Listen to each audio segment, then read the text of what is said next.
হচ্ছে যে এমন যাতে করে পোশাক না হয়, হেজাবের পোশাকটি যাতে পুরুষদের সাদৃশ্যতা আসে, এমন দেশে এমন রঙের পোশাক, বিশেষ করে সাদা পোশাক, এই বিষয়টি উল্লেখ করিনি কারণ ওই হাদিসটি আসেনি।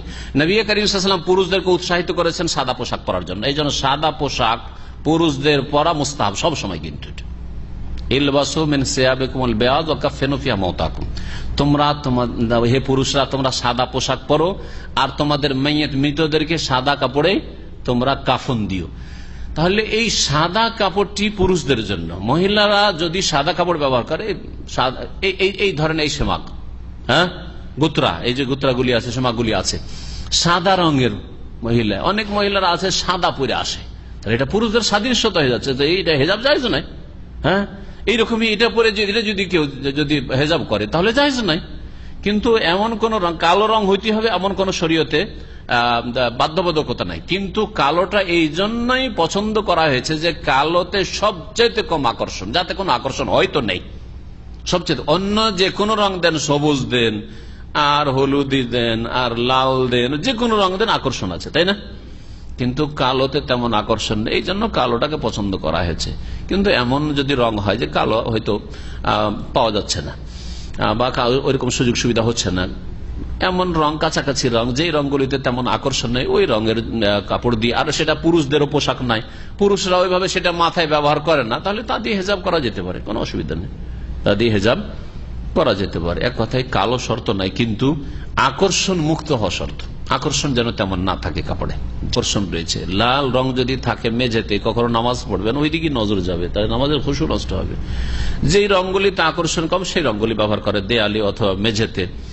এইগুলি পোশাক নয়, ওই পোশাকের হাদিস দিয়ে হারামের অন্তর্ভুক্ত নেওয়া যাবে না। কিন্তু কথা হচ্ছে যে এই দিক থেকে যে ওখানে যদি নামাজ পড়তে হয়, ওখানে ইবাদতবন্দি করতে হয়, তাহলে আপনার নজরটা ওইদিকে যাবে, ধ্যানটা বা খেয়ালটা ওইদিকে যাবে, এগুলো থেকে বেঁচে থাকতে হবে। বাকি কথা হলো যে পোশাকের ওপর আপনার মেঝে বা দেয়ালকে কিয়াস করা যাবে না। আলহামদুলিল্লাহ, শেখ একমত।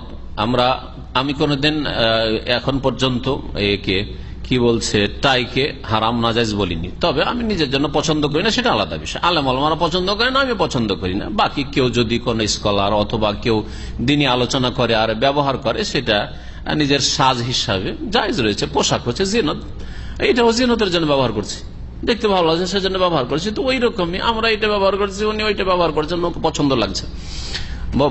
শেখ পাকিস্তান অনেকবারই সফর করেছেন, এই জন্য ওনাকে বলছিলেন যে পাকিস্তানে এক বক্তা আছে, অমুসলিম ছিলেন, খ্রিস্টান ছিলেন, আবদুল্লাহ নাম, নতুন নাম তার, নিউ মুসলিম। আর উনি বক্তব্য করতে গিয়ে খুব শক্ত ভাষায় তিনি বলেছেন যে এটা, আর তিনি প্রমাণ করার চেষ্টা করেছেন এটা খ্রিস্টানদের ধর্মীয় পোশাক, সুতরাং জায়েজ নয় তার কাছে।